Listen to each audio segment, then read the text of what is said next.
Good afternoon and good evening to everybody. Thank you for joining us. My name's David Borland. I'll introduce myself in a minute. Our goal tonight is twofold. We'd like to introduce you to some people you may not have met before, the Alliance staff members. And then the main meat of the session will be a Q&A. Some of you have already given us some questions, which we really appreciate. We'll use those. We'll also use interactive questions that you can do using the Q&A function in the Zoom link here. So my name is David Borland, and I am board chair of the Alliance to Cure. So that means I lead the board of directors. So the Alliance is a nonprofit, and we have a board of directors that its role is to oversee and enable the staff that you're going to meet tonight to fulfill their mission. The board is made up of 10 people. They've got a very diverse set of background. There's some people that are in medicine, some people in finance, business, the teacher, legal people. Everybody is picked in a way that makes it a stronger organization to help lead the overall both vision of the organization, but also the operation of the organization. So a little bit about myself. I'm a high-tech guy in my business world. I've been working with the Alliance for about 3 years, and I joined the board about 9 months ago and just recently became board chair, and I'm very excited about that role. I have another role in life, which is I'm a musician and I'm a strong supporter of performing arts, and I'm executive director and board chair of a youth development organization. And that helps me in both roles, knowing how governance and operations of nonprofits work. So I'm glad to be here tonight, and I'm going to be your moderator. So we'd like to introduce you to various members of the staff. They're going to tell you a little bit about themselves, their role in the Alliance, but also a little bit about their own personal background. So let's start with Lindsay. Hello, I'm Lindsay. I am the Community Development Director for the organization. I've been involved with the organization probably for about 6 years since my son was diagnosed. Leading into that, I guess I have a son that's diagnosed with the illness, so I'm a parent, and I also have my husband is also diagnosed with CCM1. Okay, thank you. Amy. Hello, I'm Amy Akers. I'm the Chief Scientific Officer of Angioma Alliance. And I'm sorry, I'm going to say Angioma Alliance because I can't wrap my head around the new name. I've been with Angioma Alliance since 2009, so it's been a long time. I joined right after finishing graduate school. I've been working on CCM research my entire professional career. So I went to Duke for graduate school, worked on CCM way back when, and joined up with Connie in 2009 when we kind of split things down the middle. I did all of the science and she did everything else, which was way more than science. But it's been a real ride and a lot of fun for almost 14 years now. Still working in that role and very much play the role of scientific intermediator or liaison between the Alliance and the scientific community. And something interesting about me is I have a lot of animals in this house. I have a husband and 2 kids, which is enough. But then we have 2 cats and 2 dogs and this 180-gallon reef aquarium, which is actually real. It's not a virtual background. But I have a cat sitting here and a dog sitting here. So we'll try to keep them at bay. But if you see fur coming across, it's just my life. So that's me. Thank you, Amy. Jambo. Hi, everybody. My name is Jambo, who I'm the industry relation director. So basically, my main role is to trying to find a treatment that based on the science for our patients. I was a bench scientist for about 10 years, and then I switched my role to business development. So basically, to trying to push out the academia technologies to industry. And now my role is reversed, trying to find an industry to repurpose an industry drug for our patients. I'm based in Corvallis, Oregon. I have been with Alliance for about 2 years. Thanks. Great, thank you. Jessica. Hello, so my name is Jessica. I'm the Health Equity Program Specialist. I've been here with the Alliance for a day over 2 years. Wow. So that happened fast, but I'm helping to support the African American patients and lead the Breaking Barriers program, just connecting them to resources and additional support. So I've worked in maternal health equity for a few years now, and so Angioma Alliance, the Alliance has helped make me make my home with rare disease patients. So I'm happy to be here. Thank you. Holly, tell us about yourself. Hi, I'm Holly. I'm the clinical research specialist, and one of my main roles is to manage the patient registry that we have. I also help with recruitment and conduct interviews for participants in research studies. I joined the Alliance almost a year ago. It'll be a year in April, and I am so thrilled to be here. Before joining, I was at Nationwide Children's Hospital for almost 6 years as a study coordinator in behavioral research. And then a fun fact about me, right after college, I actually was a dolphin trainer for several years. My background's in biology. And other than that, I love sweet treats and I love to read. So that's me. Great. Thank you, Jaya. Hi, my name is Gia Rutland Simpson. I'm over diversity, equity, and inclusion. What does that mean? I actually work with the Black medical schools to try to get, and the HBCUs to try to get more Black physicians involved and get their patients involved. What we found out is that we're having, with rare diseases, unfortunately, there's a lot of problems with health inequities. And so we're trying to increase the involvement of the Black physicians as well as getting more patients. I've only been with the Alliance since March of this year. I work part-time, and a fun fact about me is I love horses. So I just bought 2 horses. So I'm horse crazy. So if you talk to me about horses, you'll talk to me all day. I'll talk all day. So thank you. Great. Thank you very much. Linda. Yes, hi, my name is Linda Fuscher, and I'm the National Community Specialist for the Alliance to Cure. I am a patient as well. I have the common Hispanic mutation, and I got involved with the Alliance way back in about 2002. So I've only become an employee for about a year and a couple of months now. Fun fact about me is that I am already a grandmother of 3 grandchildren who do not have this gene. So I'm excited that happened. Thank That was you. only because of the progress that we've all made with all this. So yes. Great. Thanks. Darla. Hi, I'm Darla. I have been involved with the Alliance for almost 18 years. My son was diagnosed about 18 years ago and had his first surgery. I have the CCM2 gene, and so do both of my kids. So that's how I got involved, and my role is the community relations specialist for the Alliance. And an interesting fact about me is I coach an adaptive track and field team for kids with physical disabilities. Thank you. Michelle. My name is Michelle Crooker. I'm an RN and also a certified case manager and a board certified patient advocate. I am the clinical program specialist for the Alliance to Cure, and I work really closely with the centers of excellence and the clinical centers, both existing and ones that have applied and ones that we're hoping will apply, and also other projects as needed. And a fun fact about me is that I'm an author. So I've published in professional journals as well as nonfiction books. Thank you. Thank you. And Connie. Hi, I'm Connie Lee, and I think most of you know me. Am I visible? Yes. Okay. Most of you know me. I'm the CEO and the founder of the Alliance to Cure Cavernous Malformation, and I've learned how to say that instead of Angioma Alliance. That's not my fun fact, though. We started 20 years ago when my daughter was almost 3 years old, and at that point, she'd already had 3 brain surgeries.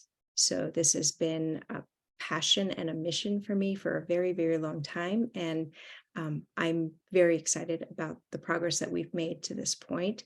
And my fun fact is that I did get to take a little bit of time off one year when my daughter Julia was 12, and we spent that year driving around the country for 6 months, visiting patient families and holding community get-togethers. We held 32 of them, or in 32 states. And I'm looking forward to finishing off with the other, however many states there are. We actually drove through 47 states. So Kansas, we're coming for you. We're coming for you one day. But that's my story. Thanks. Great, thank you. So I'm excited that you get to see all these faces and meet all these people. Some of them you see on a regular basis, and some of them you may have just meeting tonight for the first time. This is a great group of people. They're all working on behalf of the community to get us closer each day to a cure. So now we're going to move to the Q&A session. As I said before, we have a bunch of questions that you sent in. Thank you. We will use those. But also, if you would like to, if you think of new questions or would like to add some questions, you can use the Q&A function at the bottom of the Zoom window for you. So I'm going to read some questions and throw them out to people on the panel. So Darla, let's start with something that you can help with. Are there any updates on diet or lifestyle modifications that can help prevent bleeds, other than maintaining an adequate level of vitamin D and reducing emulsifiers? Yeah, so actually, I will say that we have a couple of really good webinars that talk about this a whole lot. And so I would definitely check them out if you want to go into it a little more deeply.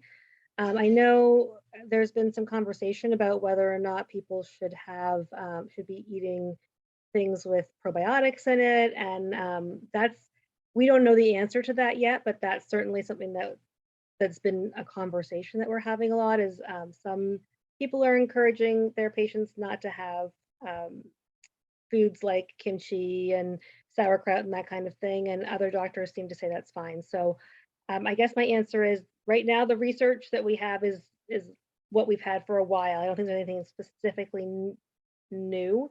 And we also don't know if you should eat sauerkraut and kimchi and those sorts of things quite yet, but hopefully we'll have a more definitive answer at some point. Great, great.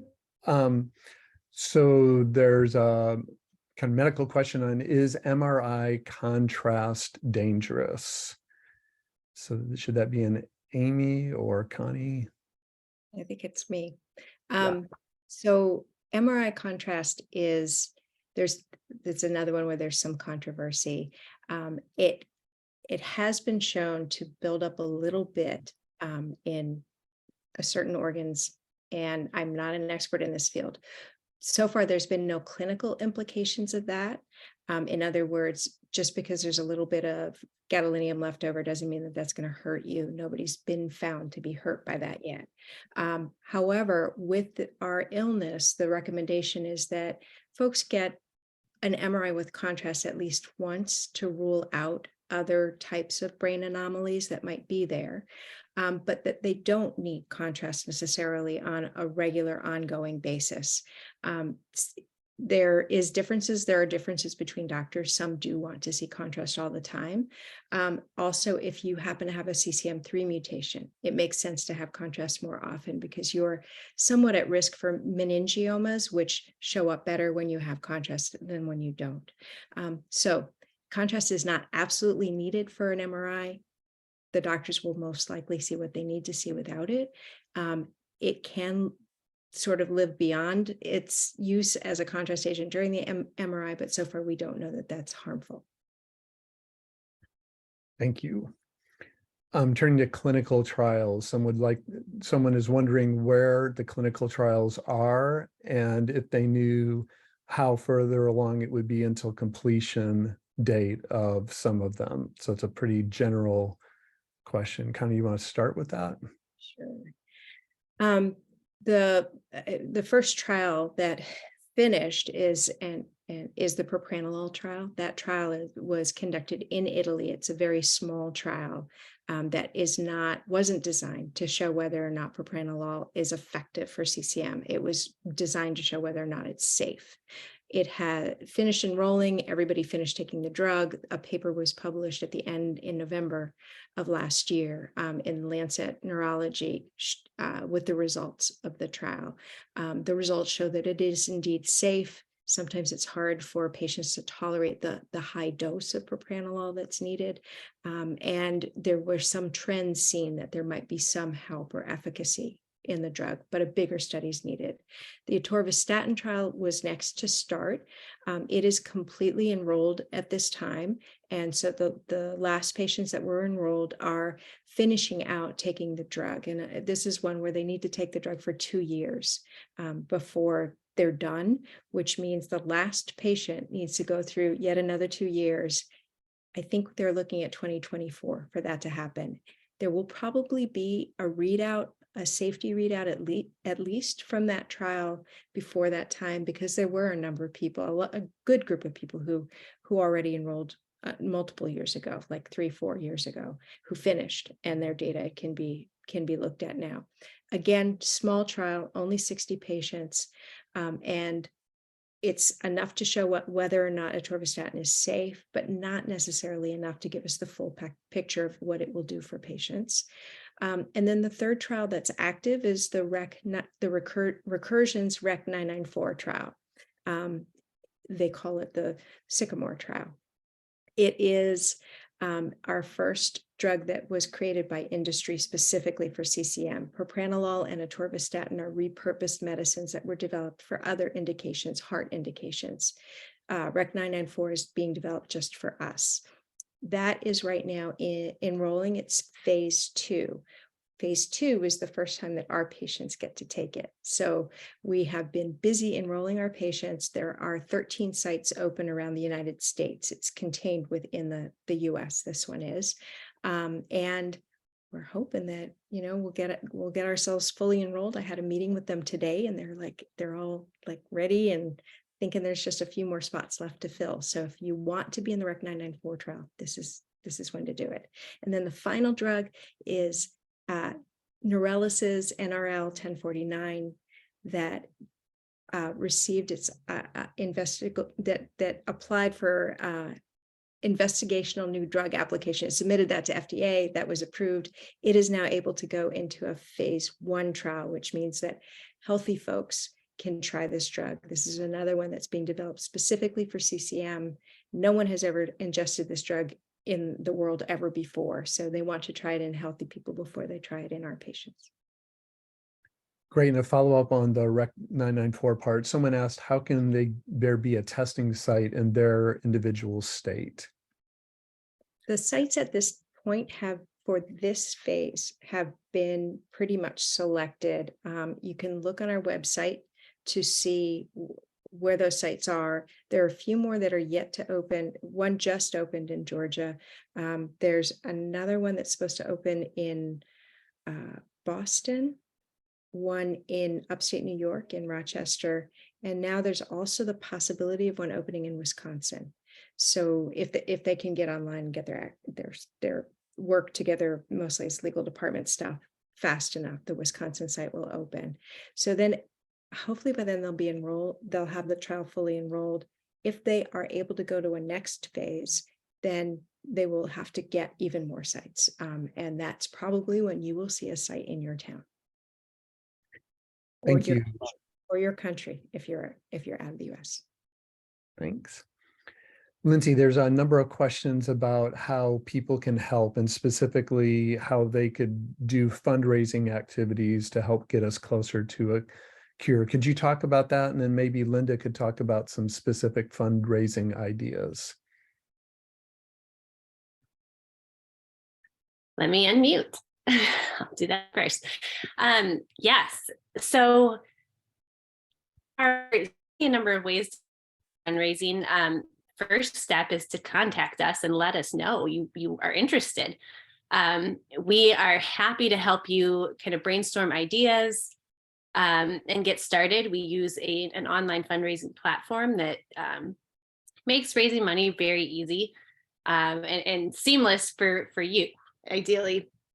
But I guess as far as ideas, I mean, we can like I said, I'm happy to talk to anybody about fundraising ideas.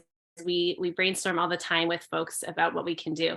But I am going to pass it up to Linda for some examples of what we have currently happening, or some examples of what our community has done in the past. Yes, we've held several walks actually in Orange County and in LA County that I've been involved with for many years, probably about 8 years. So if you want to start one in your community, I'm happy to help you start that and tell you what some of the things that you want to look for in your community. Obviously, we have to remember who our audience is. So if it's a lot of children, we need an easier path and fun things to do. If it's just a hiking trail, because you can do a hiking trail, we can do that. Something fun we've started is golf. Golf seems to be the new thing. So I'm looking forward to a couple of new golf tournaments this year. And I would love for you to get a hold of me. My email, I could put it in the chat, or you can look me up on our website and get in touch with me, and we can brainstorm further what your event would like to look like. Thank you, Michelle. There's a number of questions about centers of excellence. How are they established? How are they maintained? And then why isn't there one next to my house? I'd be happy to address that. So we have centers of excellence around the country, and we try to strategize in terms of population areas and also institutions that have strong CCM programs or that want strong CCM programs so we can assist them in getting there. How do they become a clinical center or a center of excellence? They have to apply, and it's a pretty lengthy, it's very detailed application. And we also collect the CVs of all the faculty. We do a strong vetting process. We discuss it, Connie and I discuss it, and then we also bring in our medical advisors, and we decide if we need more information or if we can meet with them for an interview. So then if approved, we do the interview, we ask a lot of questions. We make sure that they have what's needed to be a clinical center or a center of excellence. In terms of maintenance, we do follow-up. I'm doing a lot of right now follow-up meetings to assess whether they're still meeting standards, but also are they going further? We like to see them make progress. We like to see them going outside the walls of their institution into the community, offering community education programs, offering, fundraising and things like that. And the last question was why isn't one in my backyard? So we love to work with you and partner with you on this. So if you know of a center or you feel like you're going somewhere that should be, considered, please work with us. Reach out to Connie or I. We can put our contact information in the chat. And what really is pretty cool is when a patient actually gives an application to a physician and says, how about this program? And then that can start the ball rolling as well. So again, we work very closely with you, and you are our partner in this as well. So I don't know, Connie, do you have anything to add to that? Okay. Thank you. Thanks. Holly, 2 questions on the patient registry. One is, I heard there was some changes going on with the patient registry. What's happening and what do I need to do?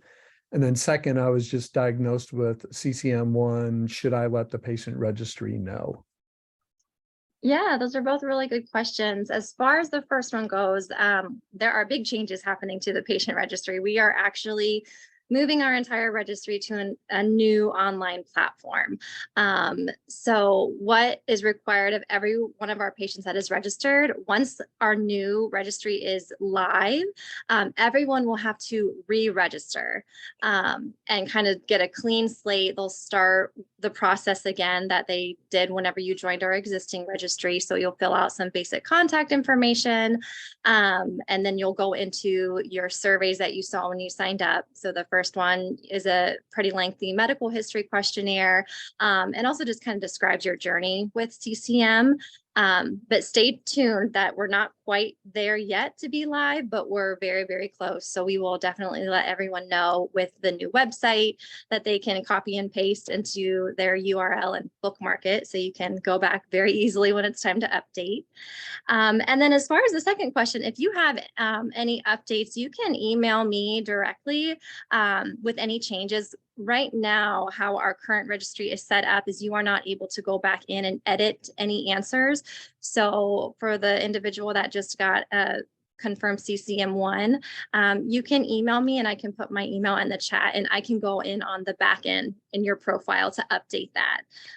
One nice thing with the new registry, once it comes up, is you will have the ability to update those answer choices if you get an update as well. But again, that is forthcoming, so stay tuned.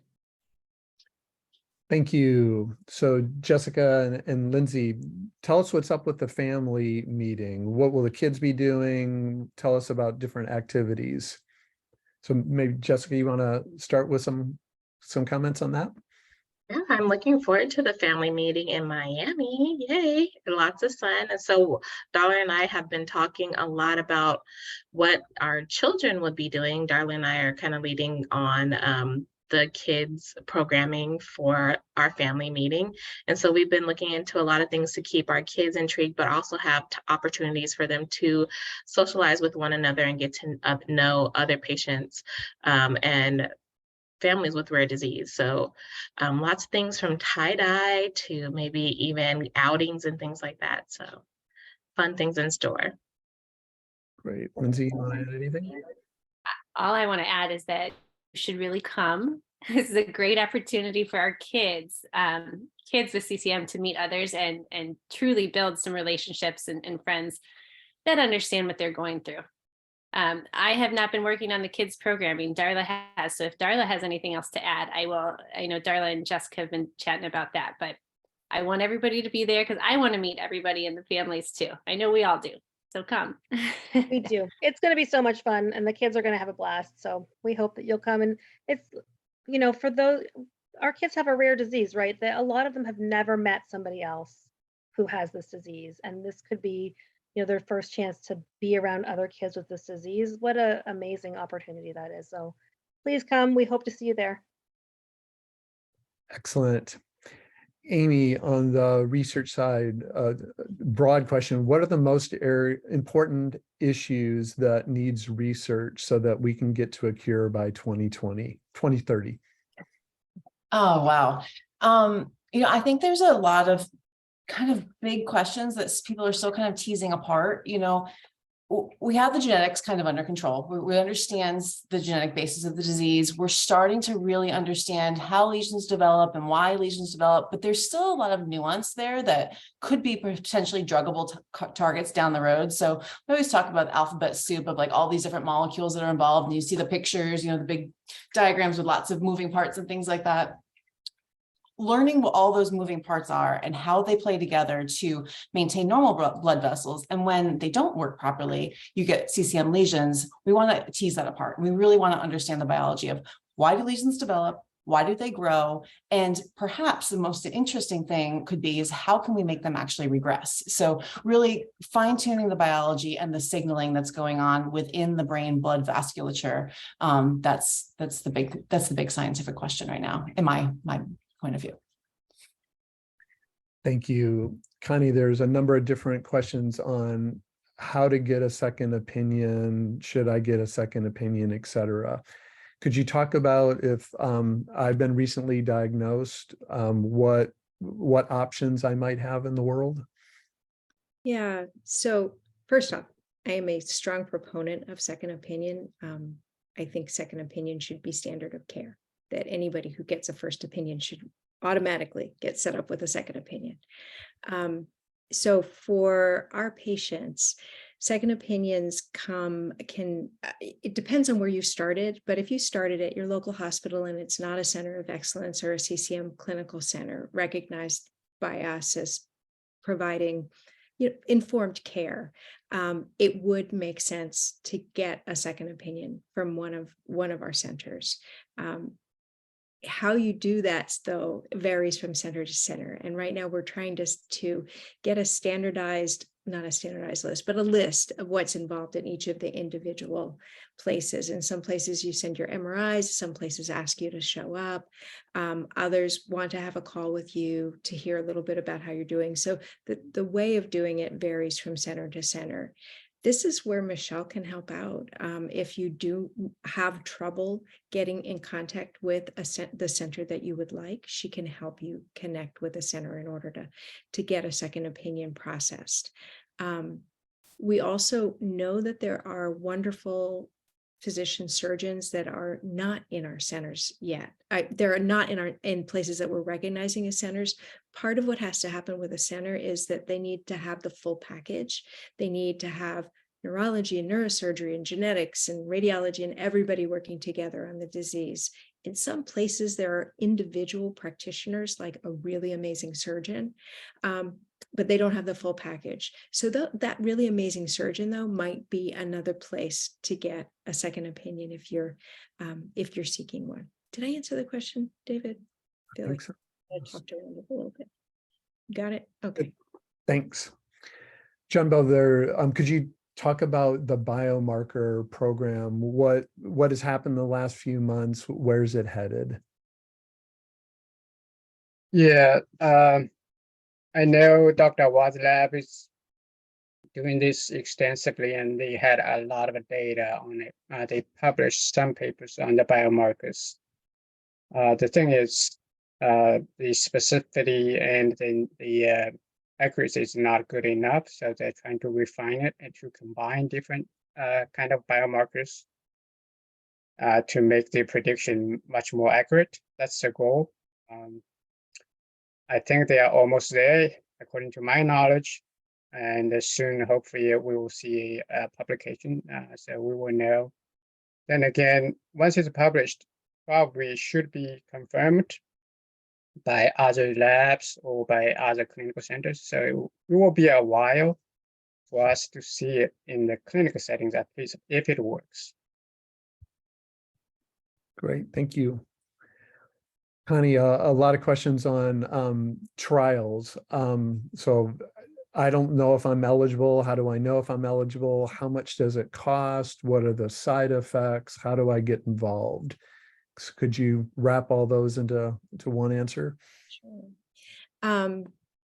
So the first thing you do is you go to our website, and we have an entire section of our website called Clinical Trials, Research and Clinical Trials. And we've just actually spent multiple weeks fine-tuning that so that you can watch videos and read information about the different trials and what a clinical trial is like and how much. Do they cost anything? No, they don't. They shouldn't for you, especially the ones that are industry sponsored. Right now, the only trial that's enrolling is the REC 994 trial. So that is the one that you can look and see whether or not you qualify. For that one, you have to be symptomatic from a lesion that is still in your brain. So you can't just have past hemorrhage deficits or past surgery deficits. Something active needs to be going on right now that can get better, that can be fixable. It could be headaches, it could be tingling numbness that comes and goes, it could be epilepsy. There's a lot of different things that qualify, but it is something that needs to be able to get better. And if you have that, then you can already start thinking about which clinical site you want to participate with. So adult brain lesion symptomatic. There is a little decision tree that's on the REC 994 page on our website that has a few more criteria. Check that out. If you pass through those, then contact me. I'm the person who will connect you with one of the sites. I know basically who's able to take more patients, who's maybe not able to, who can get you in pretty quickly. Travel is free for you. When you once you've signed the informed consent, everything about travel and the trial is paid for by Recursion, the company that's developed the medicine, and you in fact are to get a stipend for the time that you spend for the visits that you have. Did I miss any questions? Nope, that's great. Darla, 3 kind of food type questions. Tell us about the FIG app. If I have a sporadic CCM, does the food advice still apply to me? And then is there anything new about gut health and emulsifiers? Yeah, so the FIG app is really very cool. I think a lot of us on this call have been using it. It's Food is Good, FIG. It's a green app and it says FIG, and that's how you're going to find it if you search for it. It's free, although there's a paid version that gets you a little more functionality. And they were, and I believe still are, giving a little bit of a discount for Alliance members. So I can get you the information for that if you need it. Basically, it lets you scan barcodes to see if a food fits into your dietary restrictions. And then also lets you search for things, which is the function that I like the most. So if I'm like, it's always bread because that's like the only thing my daughter eats. So I'll search, I can say the grocery store near me is Giant, and what breads do they have that fit under my criteria? And it'll give me a list, which is just incredible for those of us who've been like reading labels at the store for all these years. It's very cool. So definitely check out the FIG app, and I'm happy to help if you have any issues or questions with it. New information. One thing I'll say is we actually have a webinar next month that is going to be really fantastic with Dr. Fleming, and she's going to talk about some hormones and some other stuff. So that's some new information that might be worth checking out next month. And what was the other question, David? I think I missed one. Sporadic. If I have a sporadic, does the food advice apply to me? As far as we know at this point, Connie, do I have that right? Sorry, had to unmute. We don't know that it doesn't apply to you. That, I think that's how we can put it. I think probably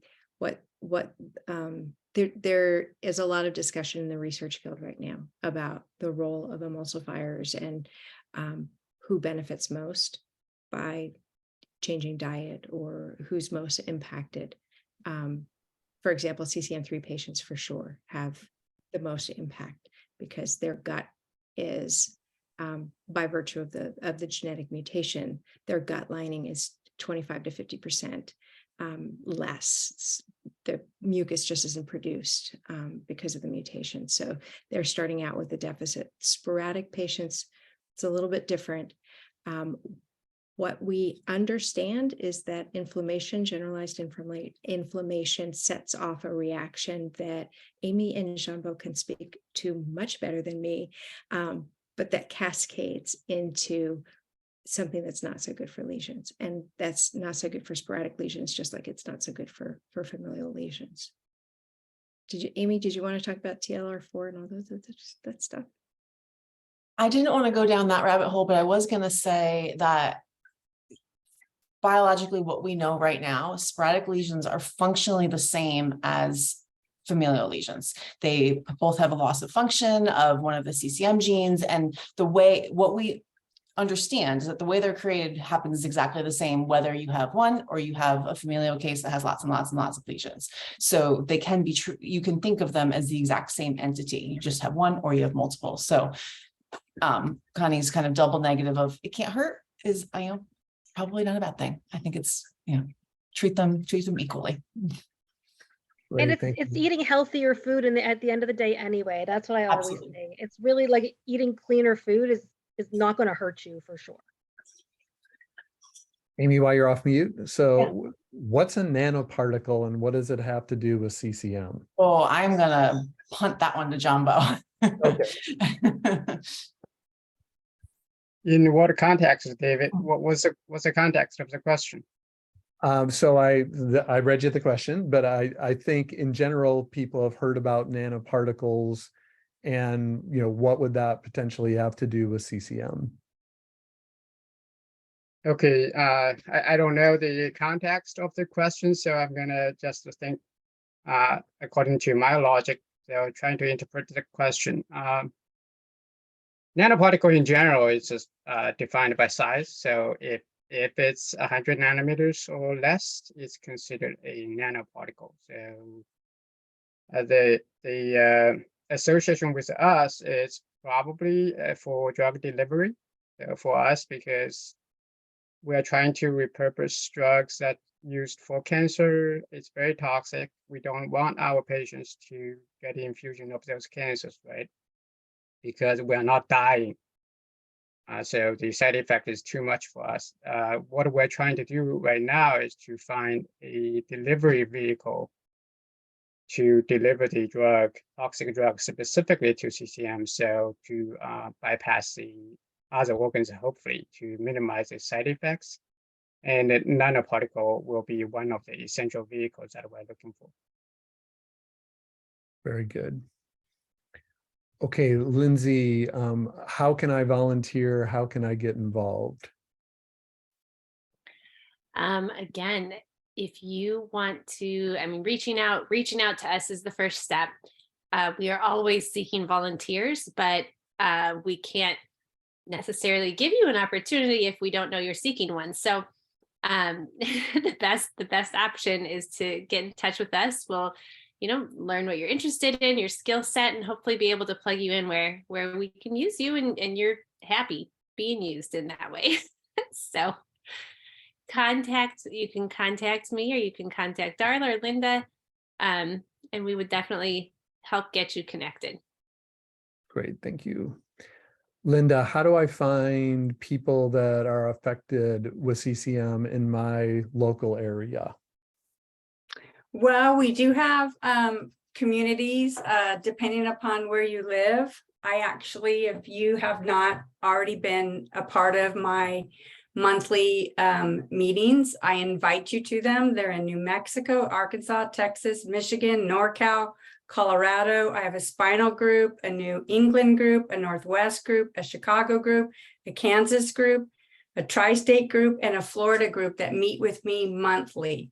So if I did not list you yet, I will. I would be more than happy to have a monthly chat with you in your community.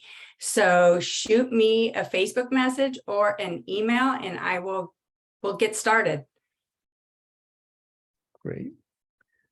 Connie, what's the best way for me to get relevant genetic testing done? We still offer free genetic testing through the Alliance. To qualify for testing through us, you need to have multiple cavernous malformations, and they need to not be clustered around a developmental venous anomaly or a DVA. And they also have to not be the result of brain radiation that came from cancer that sometimes can cause multiple lesions. So if you fit in that bucket, and if nobody in your family has been tested yet, because if you do know you have multiple lesions and somebody else has been tested, then you've got the same mutation they have, sign up for a patient registry. And one of the questions in the registry is, do you want testing? Are you interested in learning more about testing? And say yes. And then within 6 weeks or so, I'll write you, because I'll find out, and then when it's the first chance I have, I'll get back to you and say, hey, these are the forms that you need to fill out if you actually want to move forward with this. And so there will be forms for you, and then there will be one form for a doctor to sign off on the testing, and the doctor is the one who will receive the result. Through us, testing, it happens through a saliva kit, a spit kit. It gets mailed to your house. You spit, you put it back in the mail. And then about 3 weeks later, the lab has a result that comes to me, and I send it to your doctor and let you know to call your doctor's office for it. And if your doctor tells you the result and you have more questions, you can always come back to me to talk a little bit more. Thank you. And while you're on, you're probably the best person for this. Can I ask about having Botox with cavernomas? So it's a kind of funny question, not funny, but funny, weird. Dr. Awad published one case report of a patient who had Botox at relatively high doses and twice had hemorrhages after Botox. And I believe the Botox was for migraine. And he also, in his mind, not in his mind, but in thinking about this and looking at it, he thought of an explanation for why that would happen mechanistically. So biologically, why would Botox cause cavernous malformation hemorrhage? And he explained it all in this paper. So this is the evidence right now that we have that Botox might indeed be harmful, particularly in higher doses. However, we also have an entire large body of patients who get Botox with migraine who have not had problems. So I don't think that there's anything decisive that we can say about Botox other than we do know this one lady who had a bad time. And then we have a whole bunch of people who haven't had a bad time, but maybe they will have a bad time. We don't know. So we need to have a little bit more research before we can say anything real. Okay, great. Probably also for you, can we talk about why CCM Center of Excellences don't take Medicare Advantage plans and what to do and what our options are? That's for Michelle. Michelle. I was gonna say, I can do that. Yeah, so that's a great question. As we know, Medicare Advantage plans can be limited in terms of in-network providers. So if you are in a Medicare Advantage plan and you would like to go to a center of excellence that is out of network, what you can do is appeal for an out of network exception.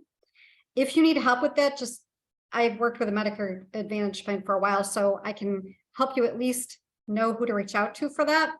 You can also ask to work with a nurse case manager who can step you through all of those, walk you through, all of those steps to appeal that. And then the other thing that we have a patient alliance, excuse me, the Patient Advocate Foundation might be helpful for you. So we'll also post that link in the chat. But, if you can't get coverage and you have any questions, feel free to reach out to me. I'd be happy to help you. Thanks. Great. How much daily vitamin D3 is recommended? How much is too much? That's a specific person's medical question, which we may not be really good at, but Connie, do you want to give some general advice? Yeah, I can give, the information that we offer patients is that it's really important to get your vitamin D level checked. That's the only way to know how much vitamin D you need. If your vitamin D level is low, then your doctor will tell you how much you need in order to get it up to really just normal levels. So the research that Dr. Awad did said, I believe a level of 26 or lower is associated with a more chronic aggressive course of CCM. Typically, when we look at what is recommended, what levels are recommended for men and women, men are recommended to keep their levels at 30 and above, women at 40 and above. If you can get up to normal levels, you're gold. It's just a lot of our patients have, vitamin D level testing results of 17 or lower, and that's what needs to be addressed. Okay. So on balance issues, 3 questions. Are there any medications that help balance issues, help nystagmus, and can statins contribute to balance problems? There's no one here who can answer those questions. Right. Okay, great. So Lindsay, is there any plans for other types of communication tools, platforms, other than Facebook that people can use to talk to each other? There's other platforms out there. I've kind of looked at Tribe, Discord, Slack as possible private platform options. However, Facebook is what we use, and we do get quite a bit of engagement on there with our private groups. But once again, if there's something else that you are using, we won't know if you're not telling us. So it would be great to hear from our community. We're always looking for new ways to engage with you guys. So if you have places that you go or you think are easy to use, and private is one thing I know our community likes or needs, let us know. We can have a chat about it. I'm always looking for things to engage our community. So happy to help in that way. Great. Thank you. Does the Alliance recommend propranolol for children for CCMs? Okay, I guess that's me again. Yep. Yeah, all right. So no, we don't. We don't recommend anything. We are at a point right now where we don't have any pharmaceutical agents that we can recommend as treatment for CCM. As I mentioned with the propranolol trial, it was a phase 2 trial that was designed to show safety and efficacy of propranolol, not safety, just safety, not efficacy. Not just a second here. There we go. Safety, not efficacy of propranolol in adults. Children were not tried. That said, propranolol is approved for use by children for other indications. We don't know if it's safe for use for children with CCM, but what we know is that if propranolol is one day approved to be used by adults with CCM, probably it could be used off-label for kids in a much more distant time. It certainly could be trialed for kids. So if you're looking at what medicine is going to be probably first for kids, propranolol is it, but we just don't know enough now to be able to tell people one way or the other that their child should be on propranolol. And even if we did say something like that, we would have no clue what dose to put a child on. That's like just throw a dart at a dartboard and pick one. We don't know. We don't have enough information yet. Great. So to the panel, do we know if sleep apnea has any effect on CCM? Okay, it's me again. I'm sorry. It does on mice. So mice who become hypoxic apparently have a much worse course of CCM if they're bred with a CCM mutation. So we don't know for sure with people yet. That research is really hard to do because by the time somebody has sleep apnea, they already have a brain full of cavernous malformations if they have the familial form. So it's difficult to see what the impact of sleep apnea is. However, knowing what we know about how bad it is for mice and knowing what we know about how bad sleep apnea is for people with sleep apnea who don't have CCM, if you have it, get it treated. And it's just part of being healthy. Okay, thank you. So if you have any questions, continue to type them in. We're getting to the end of some of these questions, so new ones would be appreciated. Does anyone know on the panel if there's any research into increasing neuroplasticity to help recover after a bleed?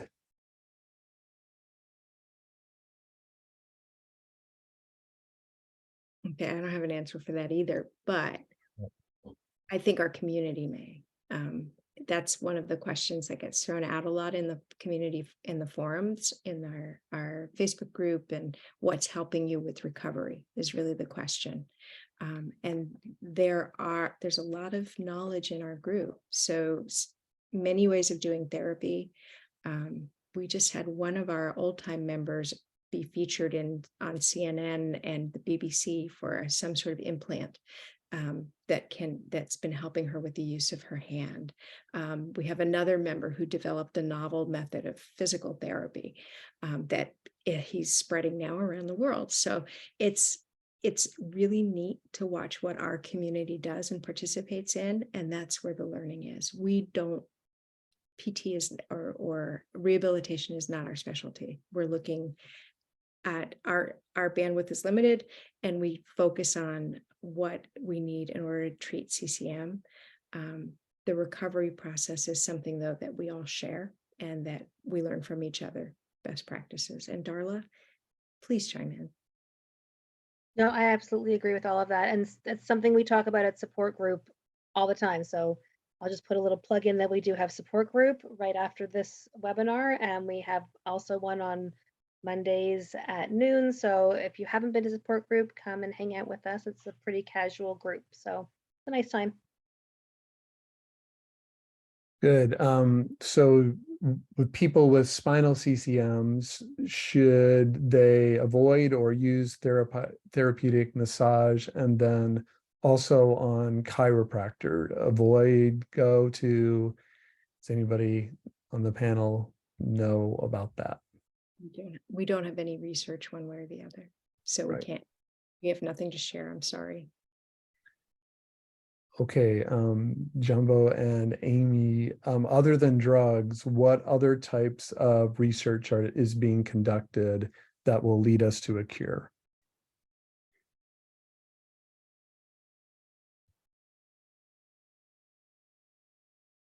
Maybe you want me to start? Sure. It's a pretty broad question, so you can start tackling it. For now, other than pharmaceuticals, we have focus ultrasound, which could be, and some laser treatment could potentially be one option.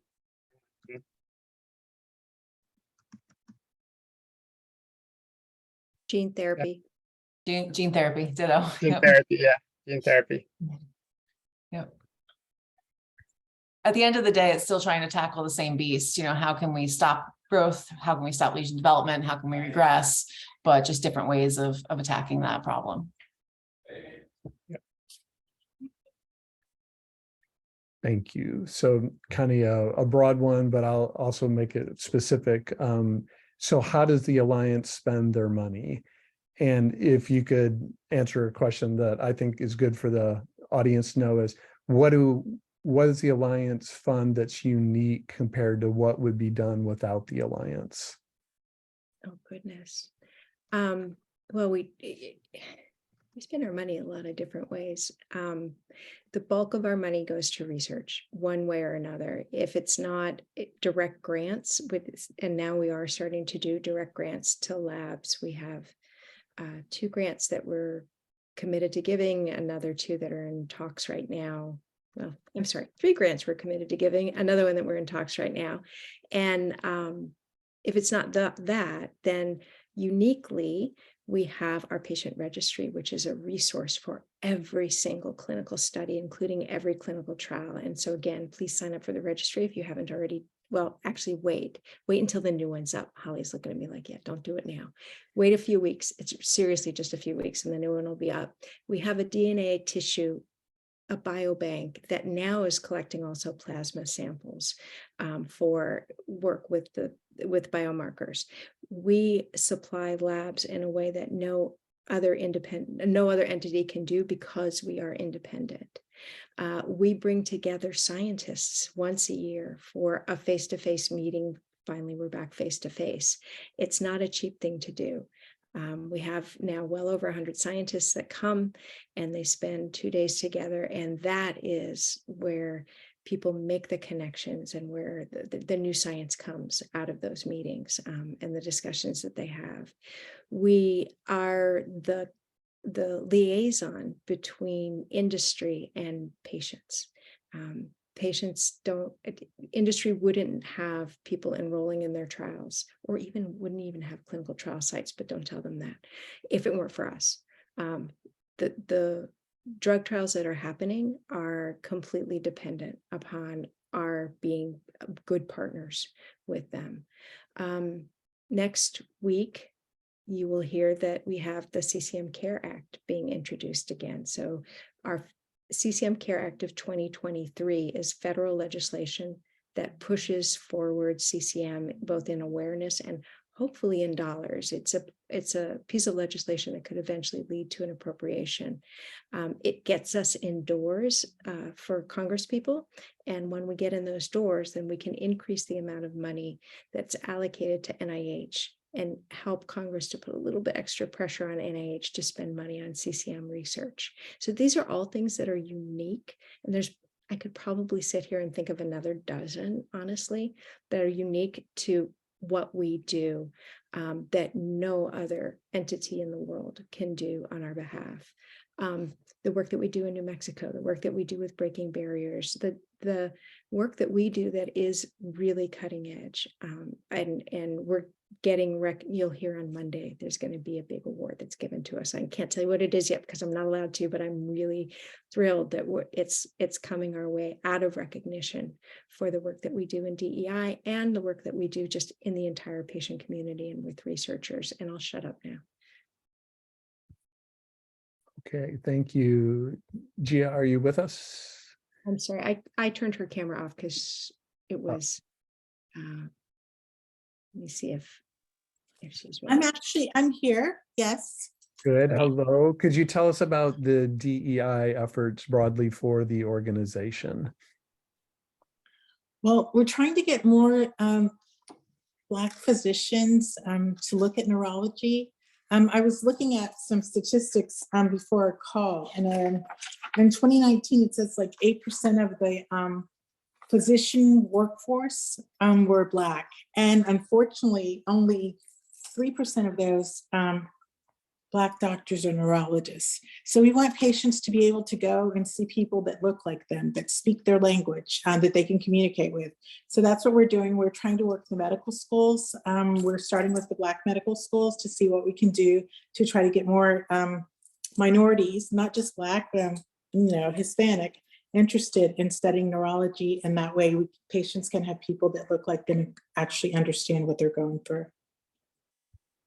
I hope I answered your question. Yes, thank you. Okay, I have multiple CCMs all over my brain, but I'm also told I don't have the genetic type. Is there some explanation for this? Hi, I want to talk to you. There is a researcher right now at Harvard who thinks that he has discovered, potentially sort of stumbled upon a CCM4 gene. And he would like to have samples from as many patients who have multiple lesions, but have a negative genetic testing result. And so whoever that was, just write me and I will connect you with this physician and with this researcher, and hopefully you'll be able to get an answer. Great.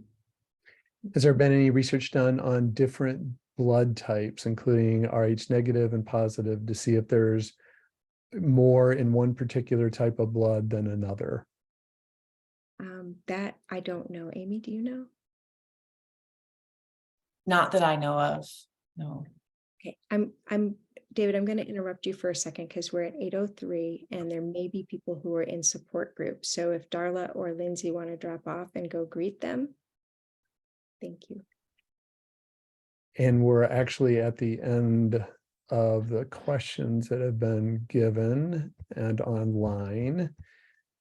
So we'll give you a couple minutes or seconds to write a few more questions. And then from the panel, is there any points that you hear as questions that you think we haven't covered tonight that you'd like to chime in on? The one thing that I'd like to chime in on, because I chime in on everything, we're in the middle of developing a research roadmap. We're trying to figure out what's most important to patients, what it is that you think needs to be addressed by research sooner rather than later. As part of that, we are developing a survey. What we think is probably going to wind up being a relatively long survey, but we hope we're going to try and keep it down. But it gives you the opportunity to rank what is important, what things have happened, what do you think the researchers should be looking at and working on in a little bit more specificity than just a cure. We'll be asking you, should they be looking at lesion growth versus hemorrhage versus something else, and please rank them. And then we'll take your answers and work with researchers and with clinicians to try to figure out what the best ways are to address the problems, the questions that you've identified. So when you hear about a survey for the research roadmap, and you're going to hear about it probably around the end of next week, maybe the week after, please take the time, whatever time it takes in order to complete it. This is our way of making sure that research is moving forward in the way that benefits patients. And that's the way it should be. And I say this because a lot of times research moves forward in the way that the grant funders give money to, like, research labs have to chase grants, or industry has to chase stock, shareholder value, whatever. We need our treatments, our researchers to be focused on what helps patients. And they can't do that unless they know, unless we tell them. Thank you. Great. We have another question. Is there any place that's interested in studying our brains post-mortem? And if so, how do we find out about it and how would we donate? The answer is yes, probably. It sort of depends on the nature of your death, honestly. Amy and I have worked with other families around this. The Maryland Brain Bank accepts whole brain donations. We're not able to do that. We don't have a facility that can accommodate that. The Maryland Brain Bank is found online. You can sign up now, or if a family member is deceased, is just, like actively dying or recently, like within the last few hours has died, you can go and even sign up at that point. But really the easiest thing is to get it done ahead of time. And with the Maryland Brain Bank, they will send someone to the hospital and make sure that everything is carried out properly so that the brain is useful for research. The reason I say that it isn't for everyone is because there are certain, if you've been on life support for too long, if you've had a really big hemorrhagic stroke that destroys a lot of tissue, there are reasons that brains may not be as useful for research, but it's a good thing to get signed up ahead of time. And then at that time, they can evaluate whether or not you're appropriate. And thank you for thinking of that. Great, we'll do one more and then close. So Darla's gone, but have we considered publishing the cookbook in a paper format, not electronic, but in paper format? I don't know if anybody can speak for her. Lindsay, do you want to take that one? Yeah, I think it just comes down to the cost of printing a cookbook and hoping we sell them. So we have to be able to print them all out ahead of time and carry stock. And it's just, that's the reason we haven't done it. The online version is easy, downloadable, and doesn't require us to hold stock and no shipping. So it just comes down to cost. Great. Okay, well, thank you everyone for joining us tonight. I really appreciate the questions, and I hope tonight you also got to see and meet some people you haven't interacted with before, and you get to see all the faces and the people that wake up in the morning working for a cure and go to sleep working for a cure. So thanks for your time and have a great evening. Thank you, everyone. Thank you all. Thanks, everybody. Bye-bye.